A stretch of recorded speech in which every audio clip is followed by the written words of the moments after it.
Hello friends, इस video में मैं आपके लिए लाया हूं जीके के 25 मोस्ट इम्पॉर्टेंट क्वेश्चंस जो आपकी आरपीएफ, एसआई और कांस्टेबल की तैयारी के लिए बहुत ही हेल्पफुल होंगे।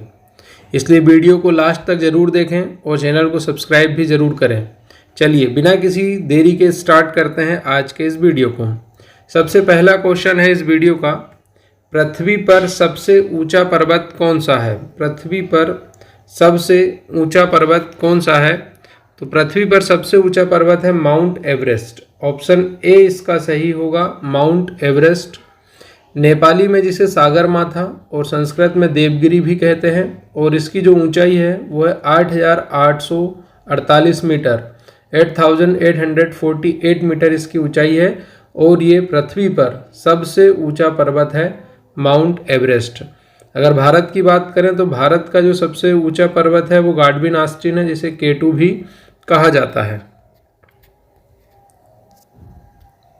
अगला सवाल है क्वेश्चन नंबर 2, लेंस की पावर को किस में मापा जाता है? तो लेंस की जो क्षमता या पावर है उसे डायऑप्टर में मापा जाता है। लेंस की जो क्षमता को मापने की यूनिट है वो है डायऑप्टर। तो इसका ऑप्शन बी सही होगा, डायऑप्टर। नेक्स्ट है क्वेश्चन नंबर 3, भारत के किस राज्य में पोलो खेल का प्रारंभ हुआ था? पोलो खेल का प्रारंभ किस राज्य से हुआ था? तो इसका ऑप्शन ए सही होगा, मणिपुर। Option A, Manipur. आधुनिक पोलो का जो जन्म हुआ है वो भारत से ही माना जाता है और इसकी शुरुआत मणिपुर से हुई है, जहां इसे सागोल कांगजेई या कंजाई बाजी या पुलू के नाम से जाना जाता है। तो मणिपुर में इसके अलग अलग नाम हैं, जिसमें एक है सागोल कांजेई, दूसरा है कंजाई बाजी और पुलू। इन तीनों नामों से पोलो को मणिपुर में जाना जाता है और आधुनिक जो पोलो है उसकी शुरुआत मणिपुर से मानी जाती है। अगला क्वेश्चन है, पृथ्वी दिवस किस दिन मनाया जाता है? तो पृथ्वी दिवस जो है वो 22 अप्रैल को मनाया जाता है। ऑप्शन बी इसका सही होगा, पृथ्वी दिवस 22 अप्रैल।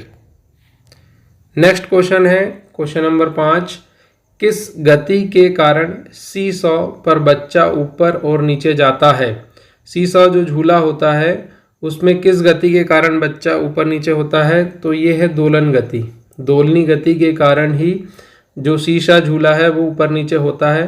तो ऑप्शन डी इसका सही होगा, दोलनी गति। अगला क्वेश्चन है, निम्न में से किस ग्रह के वातावरण में अधिकांश तौर पर कार्बन डाइऑक्साइड पाई जाती है? तो जो ग्रह है शुक्र ग्रह, इसके वातावरण में कार्बन डाइऑक्साइड पाई जाती है। तो इसका ऑप्शन ए सही होगा, शुक्र ग्रह। शुक्र ग्रह के बारे में देखते हैं तो ये पृथ्वी का सबसे निकटतम और सबसे चमकीला ग्रह है और ये सबसे गर्म ग्रह भी माना जाता है। ये अन्य ग्रहों के विपरीत दक्षिणावर्त दिशा में घूमता है और इसीलिए इसे भोर का तारा या सांझ का तारा भी कहते हैं। और शुक्र ग्रह जो है इसको पृथ्वी का भगनी ग्रह या बहन भी मानते हैं और इसके पास कोई उपग्रह नहीं है। तो शुक्र ग्रह के बारे में बहुत मोस्ट इम्पोर्टेंट जानकारी थी, तो ये जरूर याद रखें। अगला क्वेश्चन है क्वेश्चन नंबर 7, किस ग्रह को सुबह का तारा या शाम के तारे के रूप में जाना जाता है? तो अभी पिछले क्वेश्चन में ही मैंने बताया इसे। ऑप्शन बी इसका सही होगा, शुक्र ग्रह। शुक्र ग्रह को सुबह का तारा या शाम का तारा भी कहते हैं। ठीक है, और ये जो सभी ग्रह हैं जो कि पश्चिम से पूर्व की ओर घूमते हैं और शुक्र ग्रह का घूर्णन जो है वो पूर्व से पश्चिम की ओर है, ये विपरीत दिशा में घूमता है अन्य ग्रहों से। अगला क्वेश्चन है, स्मोग एक प्रकार का वायु प्रदूषण है जो धुएं और हवा में धुंध का मिश्रण होता है। इसे क्या कहा जाता है? तो स्मोग जो है इसे डिप्लाइटिंग ओजोन कहा जाता है, डिप्लाइटिंग ओजोन। ऑप्शन सी इसका सही होगा, डिप्लाइटिंग ओजोन। नेक्स्ट है, निम्नलिखित में से किसका नाम भारत के पहले स्वतंत्रता संग्राम से संबंधित नहीं है? तो इसमें जो भारत के स्वतंत्रता संग्राम में शामिल नहीं थे सबसे पहले स्वतंत्रता संग्राम में, तो ये थे अशफाक उल्लाह खां।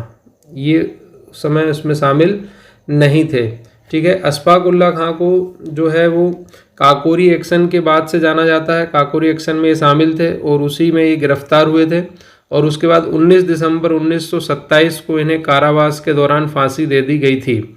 और ये पहले क्रांतिकारी थे जो मुस्लिम थे और फांसी पर चढ़े थे। तो याद रखिएगा, अशफाक उल्लाह खां स्वतंत्रता संग्राम से शामिल नहीं थे पहले वाले स्वतंत्रता संग्राम में। नेक्स्ट है क्वेश्चन नंबर 10, वह कौन सा मूल तत्व है जो सभी जैविक यौगिकों में उपस्थित होता है? तो सभी जो जैविक यौगिक हैं उसमें मूल तत्व होता है कार्बन। ऑप्शन डी इसका सही होगा, कार्बन सभी तत्वों में उपस्थित होता है।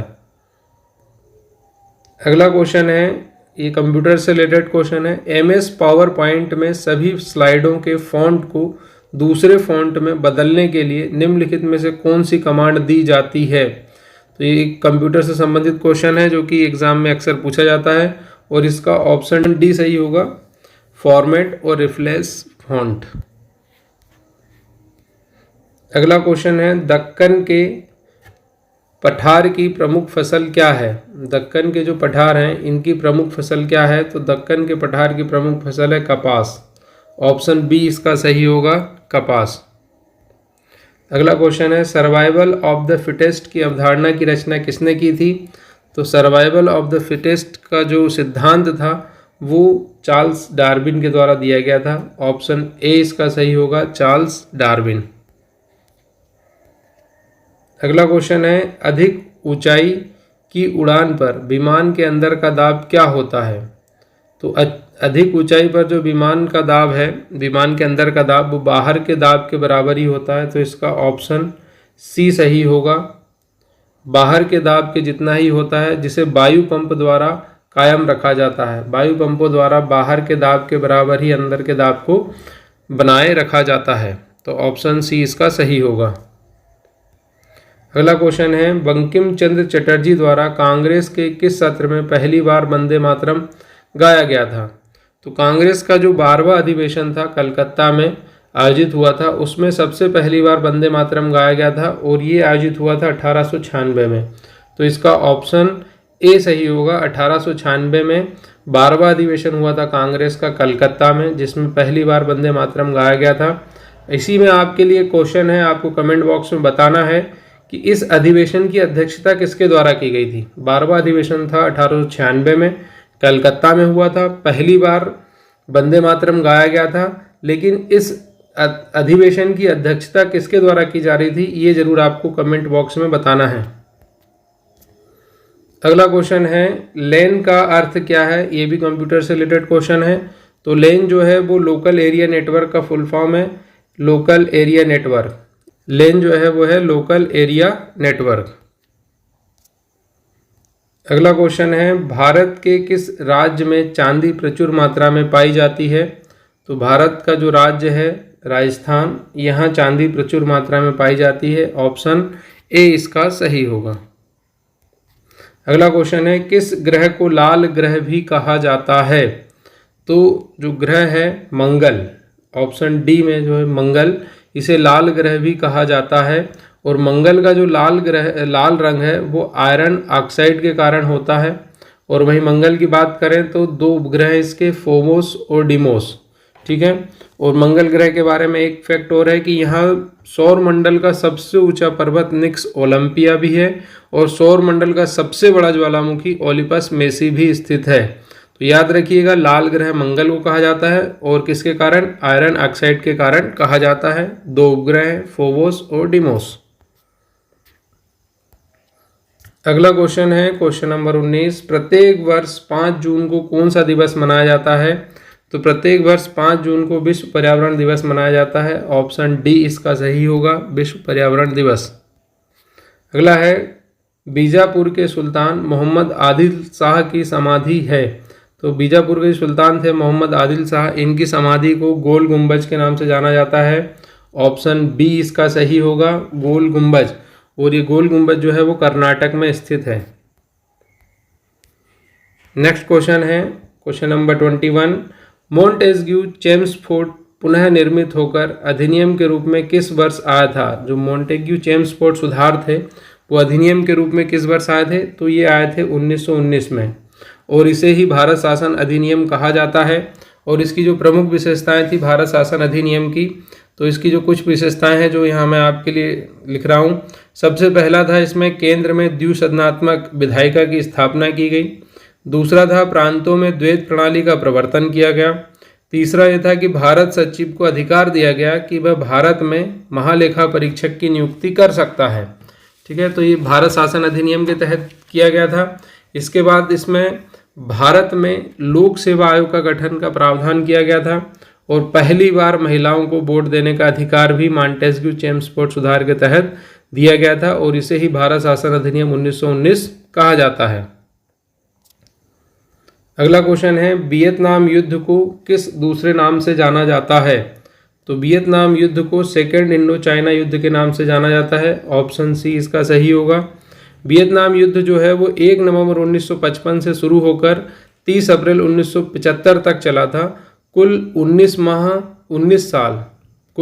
साल 5 माह 4 सप्ताह और 1 दिन तक यह युद्ध चला था। स्थान जो था ये वियतनाम, कंबोडिया और लाओस की धरती पर लड़ा गया था और इसमें वियतनाम विजयी हुआ था और इस युद्ध में लगभग 12 लाख से ज़्यादा मौतें हुई थी। तो ऑप्शन सी जो है सेकेंड इंडो चाइना युद्ध, इसे ही वियतनाम युद्ध के नाम से जाना जाता है। अगला क्वेश्चन है, स्वर्ण मंदिर किस सरोवर के मध्य स्थित है? तो स्वर्ण मंदिर जो है वो अमृत सरोवर के मध्य स्थित है। ऑप्शन सी इसका सही होगा। आपको कमेंट बॉक्स में बताना है कि स्वर्ण मंदिर कहाँ स्थित है और इसे किसने बनवाया था।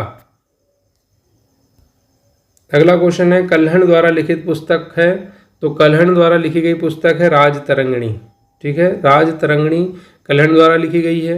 अर्थशास्त्र की बात करें तो ये कौटिल्य द्वारा लिखी गई है और इंडिका जो है वो मेगस्थनीज द्वारा लिखी गई है और पुराणों की रचना जो है महर्षि वेदव्यास द्वारा की गई है। अगला क्वेश्चन है, अष्टाध्यायी किसके द्वारा लिखी गई है? तो अष्टाध्यायी के लेखक जो हैं वो पाणिनि हैं। ये संस्कृत का पहला व्याकरण ग्रंथ है, पाणिनि द्वारा लिखा गया अष्टाध्यायी। ठीक है, और वाल्मीकि जी द्वारा जो है वो संस्कृत जो रामायण है संस्कृत में लिखी गई है और वेद व्यास जी ने महाभारत और पुराणों की रचना की है। तो ऑप्शन बी इसका सही होगा, पाणिनि। तो ये थे इस वीडियो के मोस्ट इम्पोर्टेंट 25 क्वेश्चन जो कि आरआरबी रेलवे में पूछे गए थे, एनटीपीसी या आरआरबी में। तो बहुत ही मोस्ट इम्पोर्टेंट क्वेश्चन है और ये आपके आरपीएफ एसआई और आरपीएफ कांस्टेबल के लिए बहुत ही हेल्पफुल होने वाले हैं। और इसी तरह के वीडियो में और लेकर आने वाला हूं। आगे भी करंट अफेयर से रिलेटेड वीडियो भी लाएंगे जिसमें पूरे मार्च तक का करंट अफेयर्स हम कवर करेंगे एक ही वीडियो में। तो चैनल को सब्सक्राइब जरूर कर लें, बेल आइकन को भी दबाएं जिससे जो भी नोटिफिकेशन हो वो आपको प्राप्त हो सकें। धन्यवाद।